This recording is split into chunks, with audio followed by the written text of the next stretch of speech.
Behold the picturesque lake, a source of inspiration and home to many living things. It's a model of tranquility. But is it really? Are there mysteries that lie beneath the lake's placid surface? Local stories abound of a rarely seen creature that resides deep, deep down under the water. Yes, it is the legend of... What? Bill Nye the Science Guy. Bill Nye the Science Guy. Bill Nye the Science Guy. Science rules. Bill Nye the Science Guy. Inertia is a property of matter. Bill Nye the Science Guy. T minus 7 seconds. Bill Nye the Science Guy. Brought to you by Pond Scum, making oxygen for over 3 billion years. Now available in extra light green. You and I are animals that need water. We love it. We're practically made of it. Now, wherever you are, if you want to find water, go up and look low.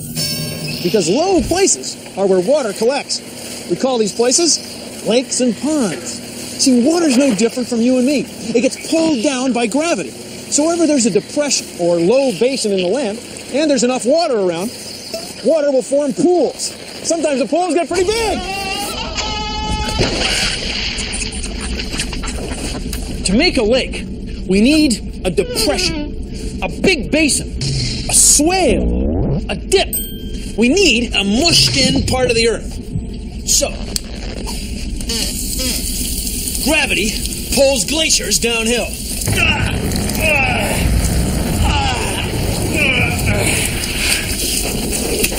Then it fills up, forming a lake. Earthquakes can slough off huge chunks of land, leaving a basin that fills up to form a lake. Meteorites can make big holes.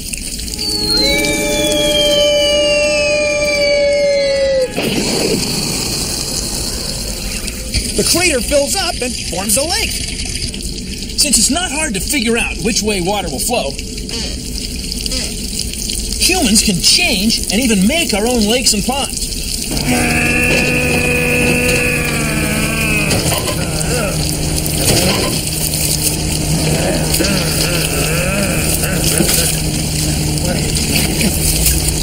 And since they're full of water, lakes and ponds have fabulous ecosystems like we don't find anywhere else.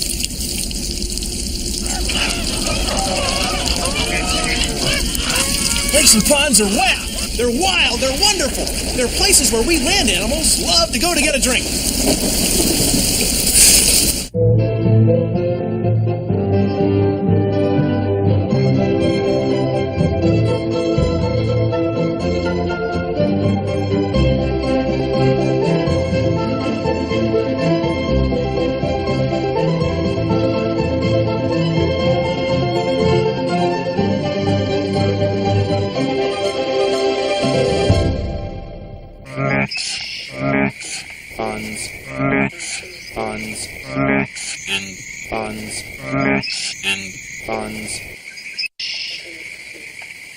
Let's say you find yourself in the middle of a body of water surrounded by land. Ask yourself, is this a lake or a pond? Well, lake. Lake comes from the Greek word lak, meaning hole, and pond comes from the Middle English pund, meaning enclosure. With that said, Is this a lake or a pond? Well, ponds are generally smaller and shallower than lakes. So shallow, in fact, that sunlight can reach the bottom, even in the middle. That way, plants like these water lilies grow all over the place. In a pond. Science rules. Science rules. Lakes, on the other, lakes are usually bigger and deeper than ponds, and they're places where the sun don't shine, underwater. So the plants grow along the edge or shoreline.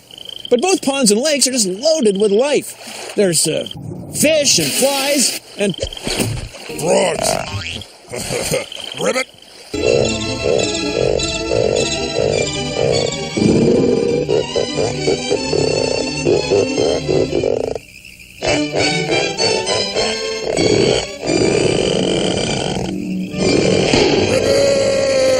Science! Lakes and ponds are bodies When it rains 5 centimeters, it rains 5 centimeters all over. See, here's 5 centimeters of water right here. It doesn't look like much, but it really adds up. See, here's 5 centimeters in this big container. It's a lot bigger, has a lot bigger surface area, so there's a lot more water. Well, suppose you put 5 centimeters of water in an even bigger container, like one the size of this lake. Well, 5 centimeters of water in this lake is over 100,000 tons of water. So why doesn't the lake just overflow every time it rains? Well, there's a small stream at the other end, which is draining some of the water out, but not nearly enough to keep the lake from just filling and filling.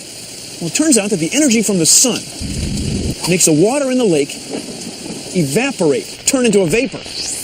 It's the equivalent of over 1 million hair dryers running all day. 1 million hair dryers! Well, it's a lot of heat. It's a lot of water. It's a lake, for crying out loud. But all the rain that falls upon the land does not stay on the surface or even in the topsoil. Water from melting ice and snow and from the rain seep down through the soil, through a maze of cracks and fissures in the rock formation. Not all the water that goes into a lake is water that you can see. Please consider the following. Take a look at this. It's our great big groundwater flow model of science. Well, it's not that big. And let me put some ink in here so you can see the flow of water underground. Now I'll turn on the rain. Let's say that this little puddle is a lake, Lake Little Puddle. It's filling up with water that's flowing over the ground from rain, rivers and streams. But it's also filling up with water that goes underground. Just as streams on the surface of the land grow as they are fed by rain and tributaries, so do underground streams grow as they flow along. As this part of the soil fills with water, the water flows this way and soaks right through the lake bottom, filling it up. Not only does the water flow this way, it also goes down. It flows through different layers of rocks and soil. Now, as the water flows through different levels of different densities, it often changes direction. Wherever the level of the water ends up, we call that the water table. And the rocks and soil that are holding the water, we call the aquifer. It's from old words that mean water carrier. When the water table's high, lakes fill up a little bit. When the water table's low and the ground is dry, lakes leak. See, a lot of the water that ends up in lakes and ponds comes from underground. It's groundwater. Now, thank you for joining me on Consider the Following. Clean this up, I guess. Discover the pure goodness of authentic Basin freshwater. When it's fresh water you want, drink Basin freshwater. Where does water in lakes and ponds come from? Rain, rivers, waterfalls. But it also comes from underground aquifers. Water flows through soil right under our feet, which is why you can be polluting a lake even if you're kilometers away from the lake itself. Pesticides that farmers use in their crops can soak into groundwater and get carried into lakes and ponds. Cars make pollution. Dogs make pollution too.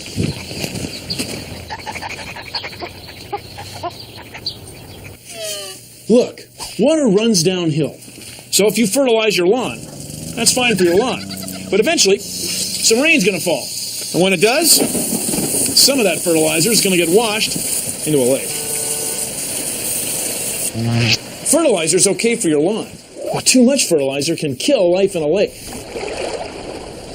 A little pollution spread out over the land doesn't stay spread out. No. It ends up here. See, it affects all the living things in the lake ecosystem. So when you see the lake getting polluted, it means the area around the lake is getting polluted too.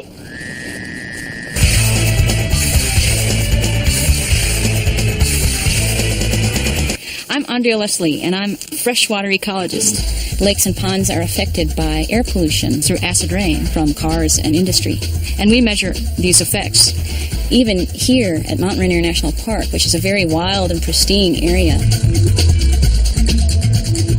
To study ponds and lakes, people take samples of water and look at water chemistry. They look at how the soil in the pond is formed, whether it's sandy or silty. And they look at animals such as invertebrates and salamanders and fish, as well as plants and algae.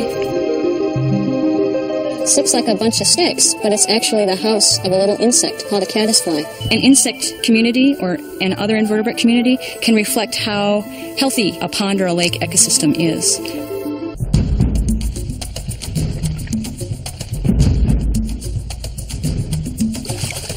frogs and salamanders are good indications of what the health is of the whole environment. So if we've got declining amphibian populations, we might have to worry about ourselves because the environment is changing around us.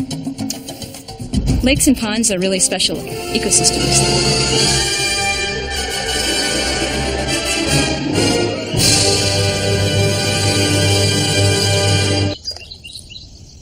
This may seem like just a jar of pond water, but it's more than that. It holds the key to all pond life.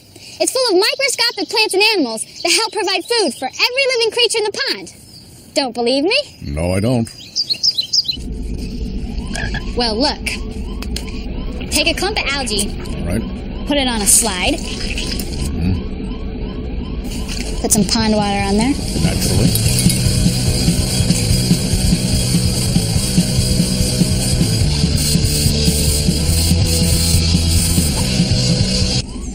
See that straight stuff? That's algae.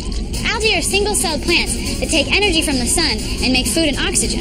Tiny creatures like these protozoa eat the algae, which get eaten by tiny fish, freshwater clams, and insect larvae, which are then eaten by bigger fish, turtles, birds, and other animals in and around the pond or lake. So you see, algae is the key, and it's smaller than you can see. Even a single drop of pond water revealed forms of life never before seen. Tiny, one-celled animals and plants. Life. See this? It's salt. This is the Great Salt Lake. What's so great about the Great Salt Lake? 2 million tons of water flow into the lake every year, and no water drains out. What could be greater than that? It works like this. Water carries minerals like salt into the lake, and since there are no rivers or streams to carry the salt away to the ocean, the lake stays salty. It's the Great Salt Lake. That's pretty great. Now, here are some of the inhabitants of the freshwater pond. Pond and lake life is layered. Some plants and animals, like these whirligig beetles and water striders, live on the surface. A lot of the times, they never even get wet. Below the surface, tiny plants and animals called plankton can be found in every part of the water where sunlight reaches. Below that, it's dark and cold, and there isn't a lot of food. So bigger animals that can move around, like fish, giant water bugs, or tadpoles, live here and come up into the food-rich top layer, while crayfish, leeches, clams, and certain insect larvae live in the mucky bottom. The mucky bottom. There are many species down there, but it's one lake, but it's made up of different worlds. This beaver is as busy as a beaver making his home. But he's making more than that. He's also making a dam that will stop the flow of water and turn an ordinary stream into an extraordinary ecosystem called a pond. Here! Over here! Bill? Right here! Where are you? It's Bill! Where? Hi! The science guy, up here! Where the heck are you, Bill? Back the other way! I can't see you. Yeah, Bill? up here! Where? Where? Right here. Huh? See, when humans dam up a river, we often create a lake. This is Grand Coulee Dam. And behind it is Lake Roosevelt. It's a pretty young lake, really, only about 50 years old. See, before the dam was built, the Columbia River flowed right through this valley. Then when the dam went in, the flow of the river was blocked, and a lake formed. It turned the river bed into a lake basin. Now, Roosevelt Lake, Lake Roosevelt, is a big lake. Big! It's huge. I mean, it's really big. Big! It's gigantic. It's enormous. It's huge. It's 100,000 soccer fields put together. Big! 100,000? That's right. 100,000 soccer fields big. And we built it. We humans. Now, when we do something like this, it's not without costs. I mean, people who lived near the old riverbank had to move. But in return, we all get electricity, water for irrigation, and of course, recreation. Rowing, skating, sailing, diving, water sitting. Ever heard of the Great Lakes? yes, these are the truly Great Lakes. There are 5 of them. Huron, Ontario, Michigan, Erie, Superior. They're pretty easy to remember. Holmes, not bad. Now, the Great Lakes are big. Largest of all chains of inland seas. You can't see from one side to the other. They're so big. They and their connecting locks and waterways extend from the prairie lands of Minnesota and the headsprings of the Mississippi, eastward 2,000 miles to the tidal mouth of the St. Lawrence. But there's another lake that's bigger than all of the Great Lakes put together. Lake Baikal in Siberia is over 1,700 meters deep. It's huge. It has more water than all of the Great Lakes combined.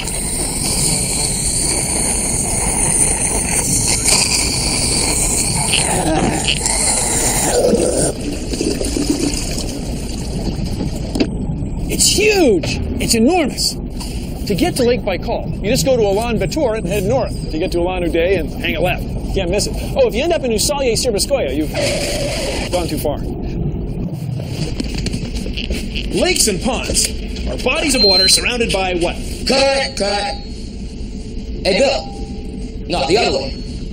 Hey, come here, please. We need you. Hurry up, come on.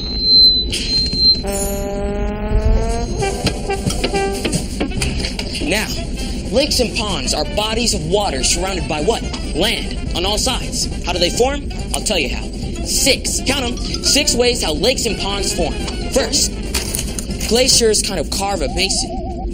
Second, earthquakes or volcanoes make a hole. Third, twisty rivers sometimes get pinched off. These lakes are called oxbow lakes. Pretty cool, huh? Fourth, beavers. I mean, these critters build dams in streams or rivers which make them overflow into a lake or a pond. Now, fifth, people. We build dams and create lakes and ponds. We use the water for livestock, power, or recreation. Look out, Grandma! Now, 6. This is the good one, all right? Meteors. Blammo! Cruising in from outer space, huh? Not that bad, huh? Any questions? Hey, Chase! Chase! I'm floating on a lake, or maybe it's a pond, it's a pond, it's a pond. I'm a mighty fond of the lakes and ponds. I'm a mighty fond of the lakes and ponds. Taking a look around, cause the animals all abound in the water, on the shore, in the mud down below. Hey! AKA ponds. The plants living in the water, living in the shoreline. The water, living in the shore. An ecosystem. Life. I'm a mighty fond of the lakes and ponds. Well, that's our show. Thanks for watching. If you'll excuse me, I've got some aphotic zone mixing pressure delta vanes to calibrate. See ya! Produced in association with the National Science Foundation.